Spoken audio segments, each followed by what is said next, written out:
सभी आत्मीय जनों को ओम जय भगवान। वर्तमान में अश्विनी अधिक मास चल रहा है। आप में से कई आत्मीय जन इस पुरुषोत्तम मास में मंत्र जप अनुष्ठान, व्रत या अन्य तप का लाभ ले रहे होंगे। अधिक के बाद नवरात्रि शुरू होगी अश्विनी मास की। नवरात्रि के दिनों में भी तप करने का विशेष महात्म्य कहा है। उपवास करना चाहिए, मंत्र जप करना चाहिए, यज्ञ करना चाहिए। हमारे सनातन धर्म के ऋषि मुनियों ने समझाया कि नवरात्रि के दिनों में विशेष तपानुष्ठान कर ऊर्जा को संचित करनी चाहिए। हमने लकुली सनातन संस्कृति क्विज के अंतर्गत पहले सप्त ऋषि, दान के 3 प्रकार, धन की 3 गति, कर्म के 3 प्रकार इत्यादि के बारे में समझाया था। आज षड रिपु के बारे में जानेंगे। षड यानी 6, रिपु यानी शत्रु। हमारी जीवात्मा को कल्याण के मार्ग पर अग्रसर करने में या बंधन से मोक्ष की ओर जाने में, धर्म मार्ग पर आगे बढ़ने में 6 शत्रु विघ्न करते रहते हैं। वह 6 शत्रु हमें विघ्न करते हैं या तो हम स्वयं वह 6 शत्रु को धारण करते हैं। वह तो हमें समझकर ही निर्णय करना होगा। हो सकता है कि हम स्वयं वह 6 शत्रु को चुनते हैं जो हमारे शत्रु है, हमारा पतन करते हैं। हम वह 6 शत्रु के बारे में समझें। पहला है काम, दूसरा क्रोध, तीसरा लोभ, चौथा मोह, 5वां मद और 6ठा मत्सर। काम, क्रोध, लोभ, मोह, मद, मत्सर, ये 6 शत्रु पतनकारी है। हमें हमारे इन 6 शत्रुओं को पहचानना होगा और अपने आप को वह 6 शत्रुओं से मुक्त करना होगा। पहला शत्रु है काम। काम यानी कामना, वासना। हमारी कामनाओं को विवेक की लगाम से बांधना होगा। अनियंत्रित कामना, वासना वह पतन का कारण बन जाती है। तो क्या कामना न करें? कामना आवश्यक है, कल्याण हेतु। कामना जब विवेक से नियंत्रित होगी तो वह कल्याण करेगी, और वही कामना अनियंत्रित हो जाएगी तो पतन कर देगी। हमें अपनी कामनाओं को समझना होगा, पहचानना होगा। कामना योग बननी चाहिए, कामना भोग नहीं बननी चाहिए। कामना अनुशासित होनी चाहिए, किंतु कामना जब स्वैराचार बन जाती है, कामना जब स्वच्छंदता बन जाती है, जब कामना अनियंत्रित हो जाती है, तो ज्यादातर वो स्वयं का पतन करती है और दूसरों के पतन में भी कारण बनती है। किंतु याद रखें, कामना गलत नहीं है। अविवेक युक्त की गई कामना गलत है। जैसे कि गांव में एक कुआं था, कुएं से सभी लोग पानी निकालकर अपना दिन भर का पानी की जरूरतों का काम पूरा करते थे। ऐसा क्रम कई सालों से चलता आ रहा था।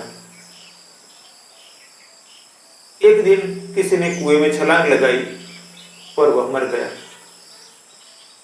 कुएं का निर्माण मरने के लिए नहीं किया गया था। कुएं का निर्माण जल पीकर अपने जीवन को और अपने व्यवहार को चलाने के लिए किया गया था। कामना आवश्यक है, किंतु वह कामना कल्याण के लिए होनी चाहिए। जब कामना कल्याण की जगह पतनकारी बन जाती है, वासना विमुख बन जाती है, अनियंत्रित हो जाती है, स्वेराचार बन जाती है, स्वच्छंदता बन जाती है, तब वह पतन करती है। तो पहला काम को पहचाने और काम को विवेक की लगाम से, धर्म की लगाम से नियंत्रित करें। दूसरा क्रोध। क्रोध हमें कब आता है, कौन सी स्थितियों में क्रोध आता है? अपनी इच्छानुसार न होना या प्रतिकूल होने पर आवेश पैदा होना, और वह कभी गुस्सा का रूप लेना, कभी वाणी से, कभी व्यवहार से आक्रोश का प्रकट होना, कभी वाणी और व्यवहार से प्रकट न होने के बावजूद भी अंतर्मन के अंदर वह आवेश बना रहना, वह क्रोध का अलग अलग प्रकार है। क्रोध पतन करता है। हमें क्रोध को समझना चाहिए और क्रोध को भी विवेक की लगाम में बांधना चाहिए। जब क्रोध विवेकहीन बन जाता है तो निश्चित पतन का कारण बन जाता है। जब क्रोध शून्य हो जाए, हम क्रोध खत्म हो जाए तो बहुत अच्छी बात है, किंतु यदि ऐसी स्थिति बनने में देर हो जाए तब भी प्रयत्न करें कि क्रोध को विवेक की लगाम में रखें। यानी कि अपने में से जो आवेश प्रकट होता है, आवेग प्रकट होता है, जो अपनी इच्छा से विपरीत होने पर या प्रतिकूलता होने पर, तो उस आवेश और आवेग को विवेक से नियंत्रित करे। उसके द्वारा न दूसरों की हानि होने दे, न अपनी हानि होने दे, न वाणी से न व्यवहार से ऐसा कोई कार्य करे कि वह क्रोध दूसरों को हानि पहुंचाए।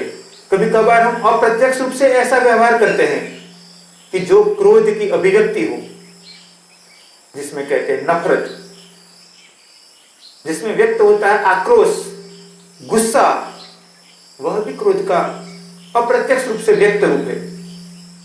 पर कभी कभार हमारा क्रोध का प्रत्यक्ष रूप युद्धों का निर्माण कर देता है, हत्याओं करा देता है, बड़े बड़े झगड़े हो जाते हैं, दूरियां बढ़ती चली जाती है।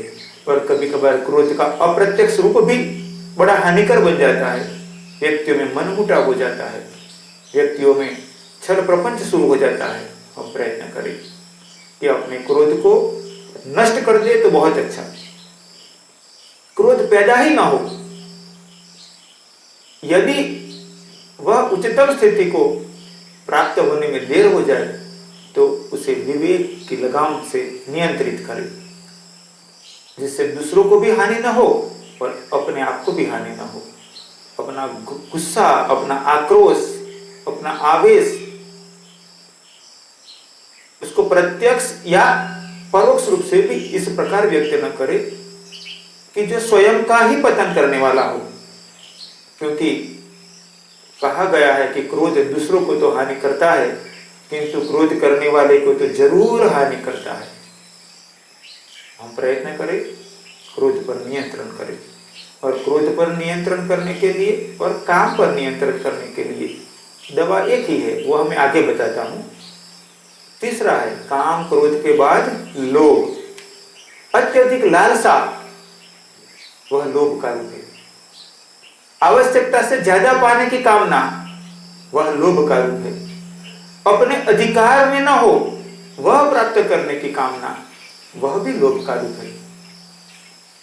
पर लोभ छल का रूप ले लेता है, लोभ प्रपंच का रूप ले लेता है, लोभ झूठ का रूप लेता है, पर लोभ कभी कभार चोरी भी करवाता है।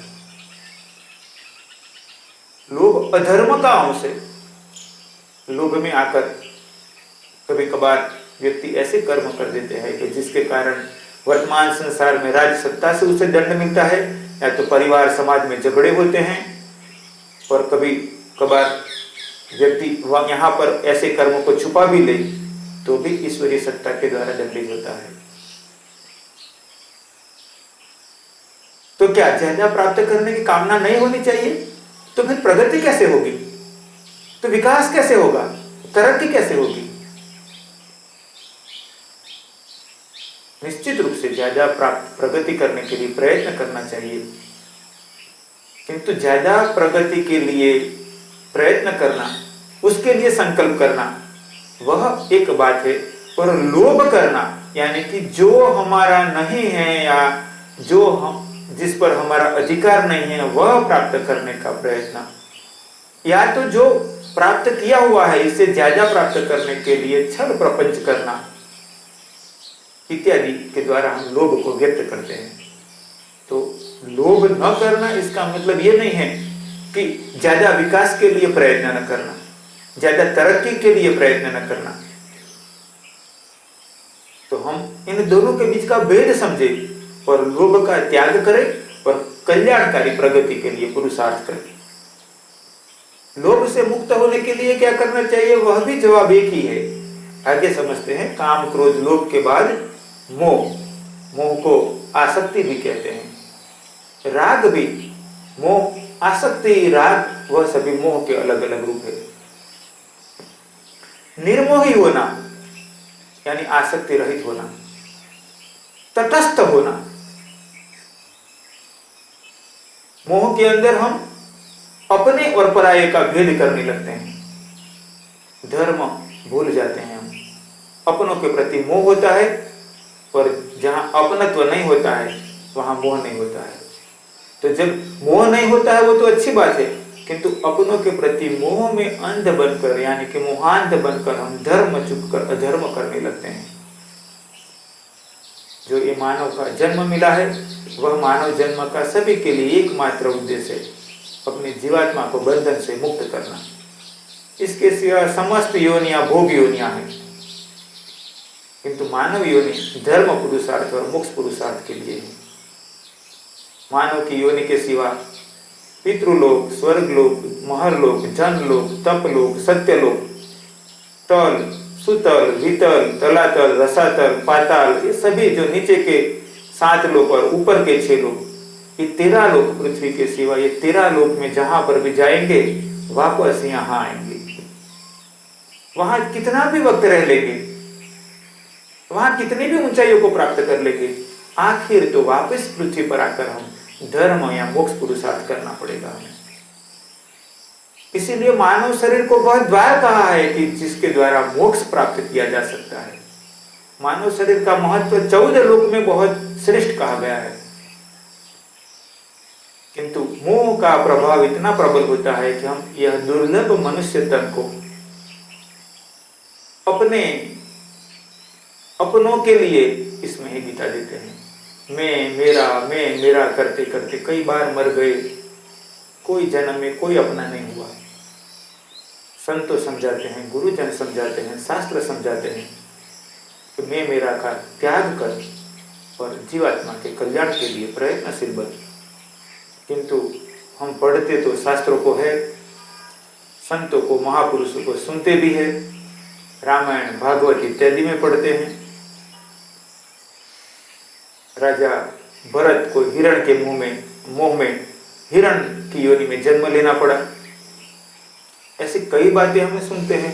तो ये सब बातें सुनने के बावजूद भी स्थिति ये होती है कि मोह छूट नहीं पाता है। हमें प्रयत्न करना होगा कि मोह से मुक्त हो। संसार में सबसे कठिन बंधनों में एक बंधन हो यदि कोई, तो वह मोह का बंधन है। मोह बांध देता है व्यक्ति को। इस संसार में सबका एक ही संबंधी है, एक ही आत्मीय है, परमात्मा, जो सदैव के लिए संबंध है और जो सदैव कल्याणकारी है। बाकी तो सभी संबंध, चाहे पिता पुत्र का हो, चाहे भाई भाई का हो, चाहे पति पत्नी का हो, चाहे मित्र का हो, चाहे गुरु शिष्य का हो, कोई संबंध ऐसे नहीं है कि जो 50-100 युगों से चल रहे वो संबंध। बहुत कम स्थिति ऐसी होती है कि ये सभी संबंध देर तक चलते चले जाए। शंकराचार्य समझाते हुए शिवो हम में कहते हैं कि गुरु ने व शिष्य, गुरु न शिष्य, न पिता, न पुत्र, न मित्र, ये सभी एकमात्र वह शिव स्वरूप में, यानी हम मोह का त्याग करें। एक बार कोई स्वामी जी कहीं पर सत्संग कर रहे थे, कई गृहस्थी सुन रहे थे। इसमें से एक गृहस्थी खड़े हुए, उन्होंने कहा, स्वामी जी आप भी कपड़े पहनते हो, हम भी कपड़े पहनते हैं, आप भी मकान में रहते हो, हम भी मकान में रहते हैं, आप भी खाना खाते हो, हम भी खाना खाते हैं, तो तुम्हारे और हमारे में फर्क क्या? आपके भी शिष्य है और हमारे तो घर से तो आपके आश्रम की व्यवस्था ही बड़ी है, आप भी आश्रम चलाने के लिए धन संपत्ति व्यवस्था इत्यादि करते हो, हम अपना घर चलाने के लिए कुछ कमाई करते हैं, तो आप में और हमारे में फर्क कहां? फिर आप कहते हो मोह नहीं करना चाहिए, मोह नहीं करना चाहिए। स्वामी जी ने कहा, समझाऊं या प्रैक्टिकल बताऊं? तो वो सज्जन खुश हो गए, कर प्रैक्टिकल बताओ महाराज, प्रैक्टिकल बताओ। स्वामी जी ने कहा, यहां आओ, आप आगे आओ। सज्जन खुश हो गए, सभी लोग भी कहने लगे, अच्छा उसने प्रश्न पूछा, वो आगे आए, यहाँ आओ मेरे पास खड़े रहो। तो पास खड़े रह गए। स्वामी जी अपना कुर्ता निकालने लगे, तुम भी तुम्हारा शर्ट पैंट इत्यादि उतार दो, मैं भी अपना धोती कुर्ता उतार देता हूँ, मैं मेरी लंगोटी रखता हूँ, तुम तुम्हारी अंडरवेयर रखो, और हम दोनों हिमालय चले जाते हैं, 12 साल के बाद वापस आएंगे। उसने कहा, स्वामी जी मेरे तो घर बार बच्चे सब है, तो मेरा भी तो आश्रम शिष्य सब है भाई, तो मैं भी यहाँ से सीधा चलता हूँ, तुम भी यहाँ से चलो, हम दोनों साथ ही चले जाते हैं। तो नहीं स्वामी जी, तो यही फर्क है भाई, तेरे में और मेरे में यही फर्क है। जल कमलवत, जल कमलवत, कमल के पत्ते पर जल की बूंद है, किंतु वो दोनों में जुड़ाव नहीं है। मोह का त्याग करो। कठिन जरूर है किंतु अशक्य नहीं है। हमारे शास्त्रों ने स्पष्ट कहा है कि हजारों हजारों वर्ष बीत गए, कभी मानव बने, कभी पशु बने, कभी देव बने, कभी दानव बने, कभी वनस्पति बने, कभी कीट बने, कभी कृमि बने। ये सभी जन्म में कभी कोई हमारे जन्मदाता माता पिता बने, तो हम किसी के जन्मदाता माता पिता बने। कर्मों से सभी जुड़ते हैं, 5 प्रकार के संबंध होते हैं, लेनदार, देनदार, मित्र, शत्रु, कल्याणकारी। ये लेनदार और देनदार होते हैं। मित्र शत्रुता का जो संबंध होता है वो निपटाने के लिए सभी इकट्ठे होते हैं, और वो संबंध की वजह से अपना अपना लगता है कि मेरा बाप, मेरा बेटा, मेरे पति, मेरी पत्नी, मेरा भाई, मेरा मित्र, मेरे परिचित, मेरे गुरु, मेरे शिष्य, सभी संबंध जो भी संबंध है सभी ऋणानुबंध से जुड़ते हैं। जब वो संबंध खत्म हो जाते हैं तो इस जन्म में खत्म हो जाए, तो हो सकता है व्यक्ति जन्म में ही छूट जाता है, पर कभी कभार मृत्यु के बाद छूटता है, कभी शेष बाकी रह जाता है तो दूसरे जन्म में फिर साथ हो लेते हैं। तो नहीं कि वो आत्मीय थे, अपने थे इसलिए जुड़े थे, वो ऋणानुबंध था इसलिए जुड़े थे। संसार में परमात्मा के सिवा कोई किसी का नहीं। हमें इस बात को भली भांति याद रखना है कि कोई हमारा नहीं और हम किसी के नहीं हो सकते हैं। परिस्थितियां बदलती है, ऋणानुबंध खत्म होता है, तो व्यक्ति के संबंधों में बदलाव आ जाता है। तो मोह न करें तो क्या एक दूसरे को मदद रूप ना हो, एक दूसरे को सहयोगी ना बने? सहयोगी बनना चाहिए, मदद रूप होना चाहिए, प्रामाणिकता से सहयोगी बनना चाहिए, किंतु आसक्ति राग विहीन होकर अपनी अपनी जहां जहां जिस से जो जिम्मेदारियां है वो जिम्मेदारियां निभाते चलो, और प्रयत्न करो कि वो जिम्मेदारियां निभाने में अधर्म मत करो, अनीति मत करो। और जब वैराग्य प्रबल हो जाए, वह विवेक जग जाए कि मुझे मोक्ष पुरुषार्थ करना है, तो विवेक सहित वैराग्य को धारण कर आत्मकल्याण यानी कि जीवात्मा को बंधन से मुक्त करने के मार्ग पर आगे बढ़ो। काम, क्रोध, लोभ, मोह, इसके बाद है मद। मद यानी अभिमान, अहंकार करना, कुछ प्राप्त हो जाने पर अहंकार हो जाना। मैं, मेरे जैसा कोई नहीं, मैं ये करूंगा, अरे इससे तो मेरा मकान बढ़िया, इससे मेरी गाड़ी बढ़िया, वो कमजोर व्यक्ति है, मैं सशक्त हूं, इससे तो मैं अच्छा, वो बेचारा, वो लाचार, पर मैंने ये किया और हमने ये पा लिया। ये सभी में मद आ जाता है। मद अभिमान, अहंकार में रूपांतरित होकर अपना ही पतन कर देता है। दूसरों को कभी कभार मद में तुच्छ मान लेते हैं लोग, और उस स्थिति में वाणी से, व्यवहार से, प्रत्यक्ष या परोक्ष रूप से कभी ऐसा व्यवहार हो जाता है कि जो जिस कारण से वो मद में फंसा था वहां से उसका पतन हो जाता है। एक भजन में मैंने लिखा है, जिनके कारण धर्म त्यागे ना उनका साथ तू पाएगा। जिस कारण से, यदि धन के कारण मद में फंस जाओगे तो धन साथ छोड़ेगा, सत्ता के कारण मद में फंसोगे तो सत्ता साथ छोड़ेगी, रिश्तों के कारण मद में फंसोगे तो रिश्ते साथ छोड़ेंगे।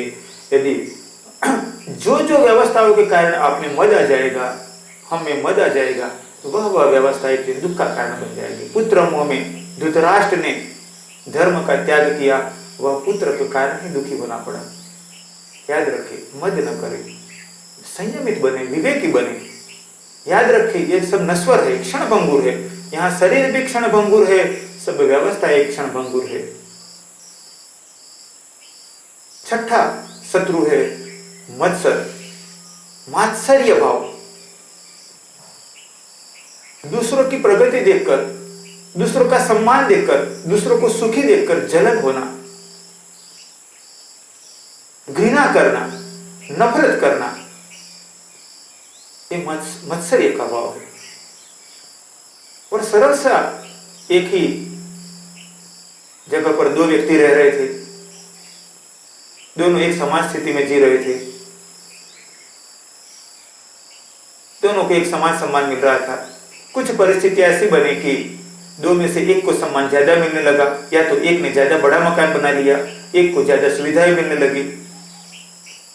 तो दूसरे को ऐसा सोचना चाहिए कि उसके पूर्व जन्मों के कुछ अच्छे कर्म रहे होंगे, इसलिए उसको ये स्थिति मिली हुई है। मैं भी मेरा धर्म करूं, मैं मेरे कर्म से न चूकूं, मेरे धर्म से न चूकूं, मेरे व्यवहार से न चूकूं।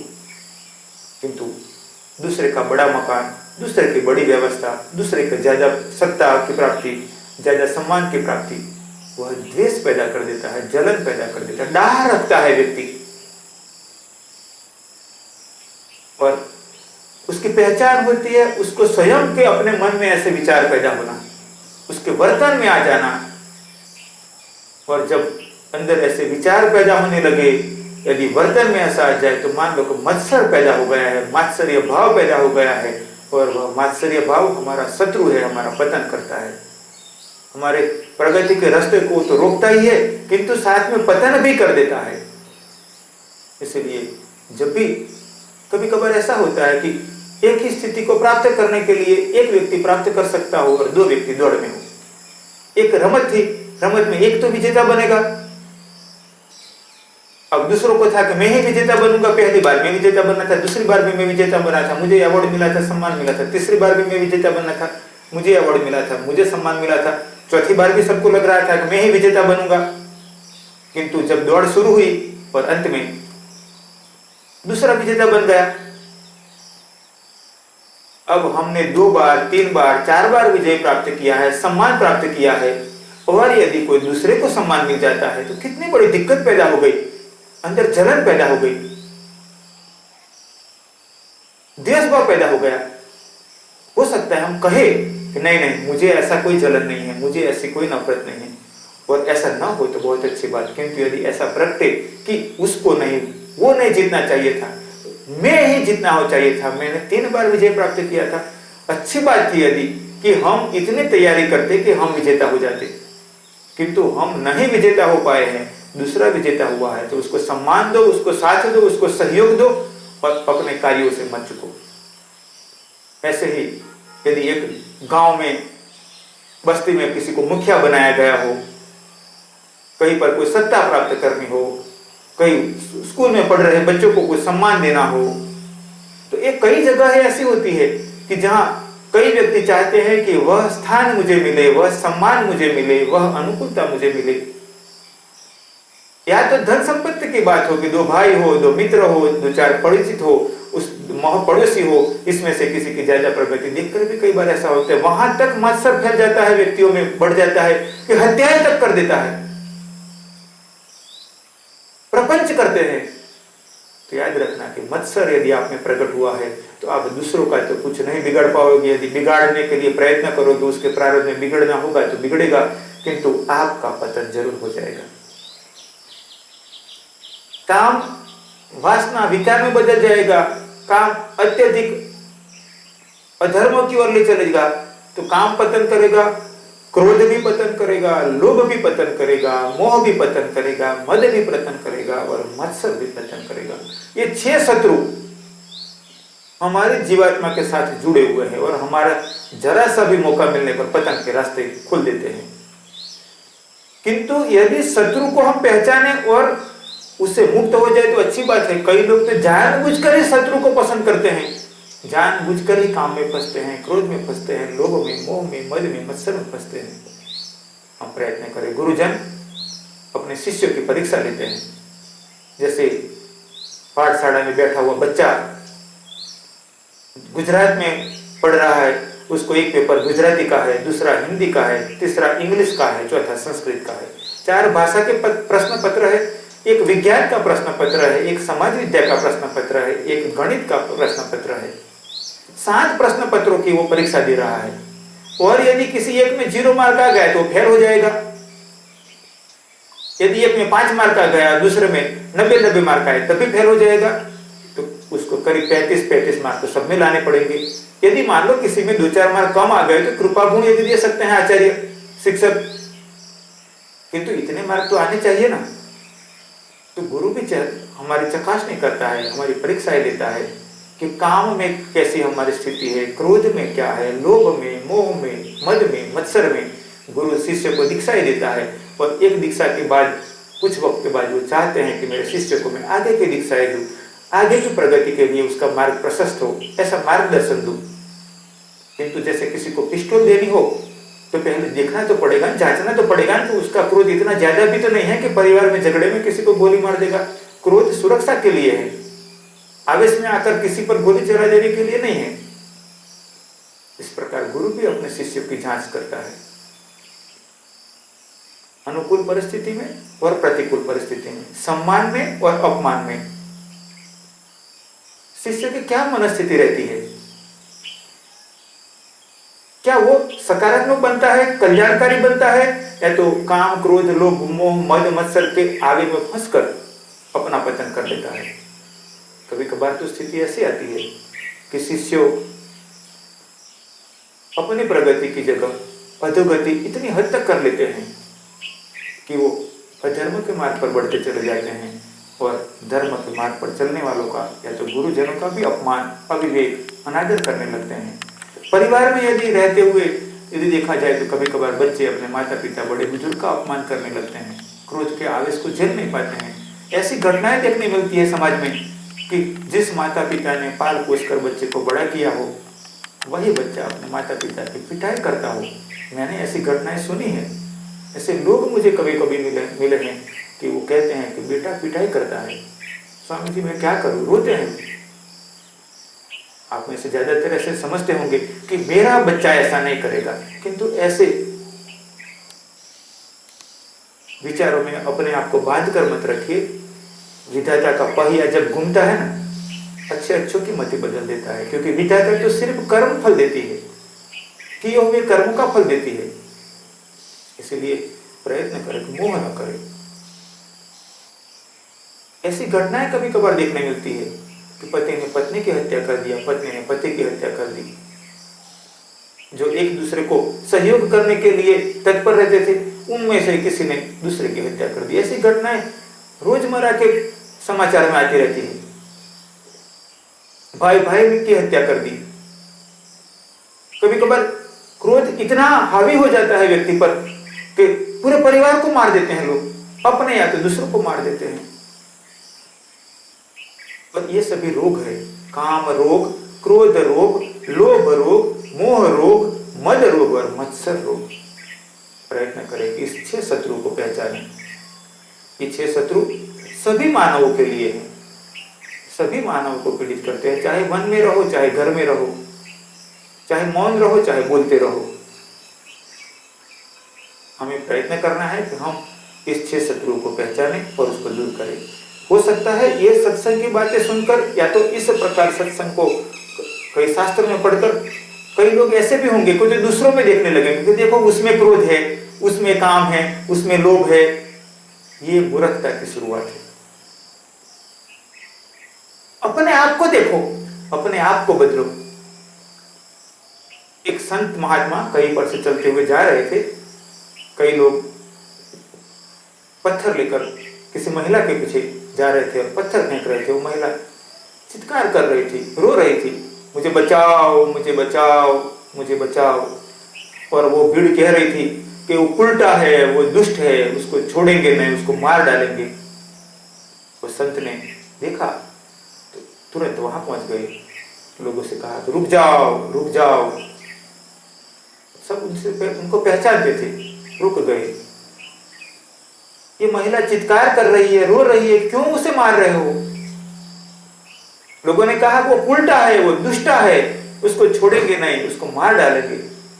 स्वामी जी ने कहा संसार में ज्यादातर मानव कभी न कभी भूल करते हैं।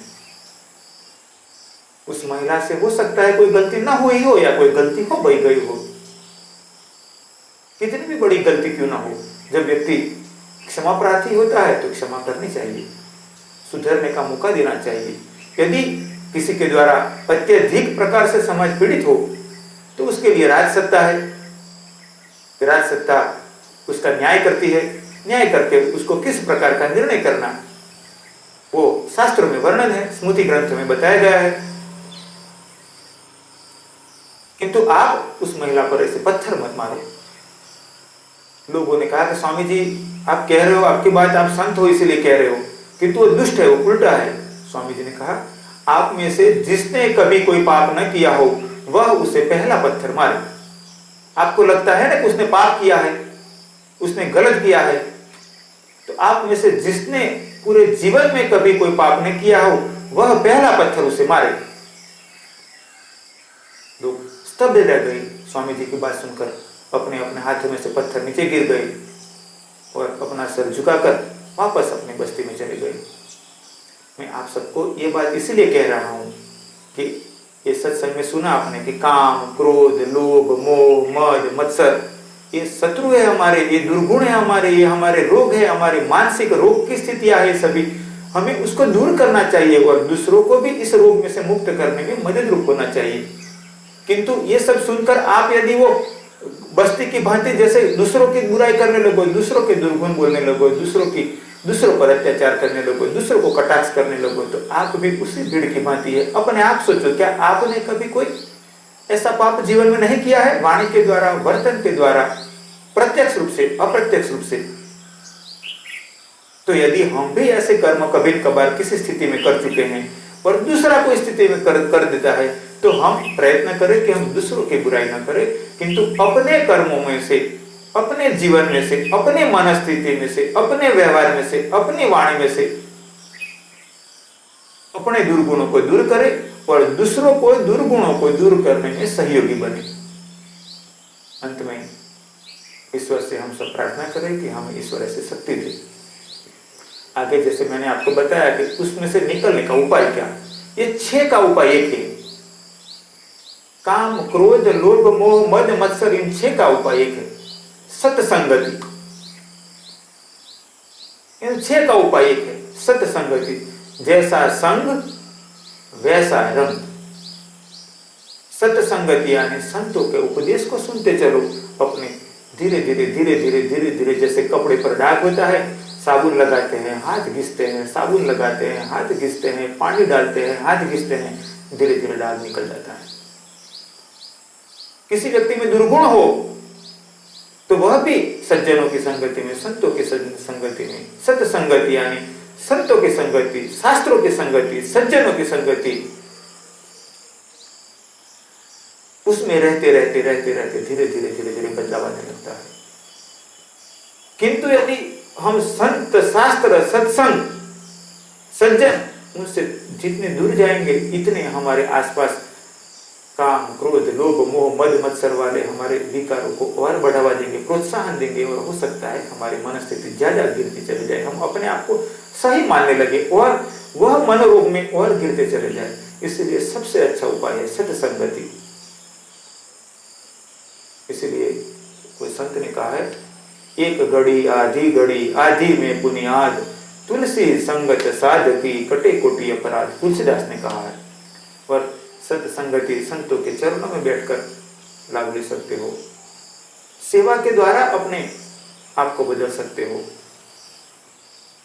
शास्त्रों का अध्ययन करके अपने आप को बदल सकते हो। किंतु संतों में और शास्त्रों में फर्क यह है कि शास्त्र में पढ़कर आप स्वयं निर्णय करना है और संतों के पास जाओगे तो डांट भी मिलेगी, आपके अहंकार को चोट भी लगेगी।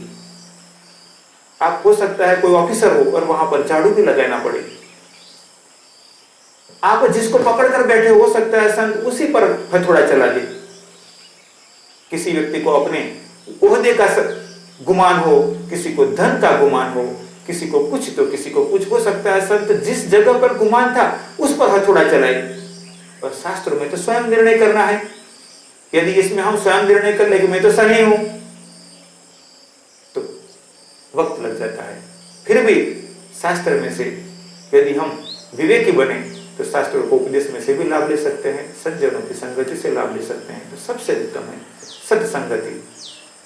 सत्संगति से विवेक बढ़ाए, दृढ़ संकल्पान बने और प्रयत्न करें कि हम अपने इस दुर्गुणों से अपने आप को मुक्त करें, ये 6 शत्रुओं से अपने आप को मुक्त करें और अनेकों मानवों को इस 6 शत्रु में से मुक्त होने में सहयोगी बने।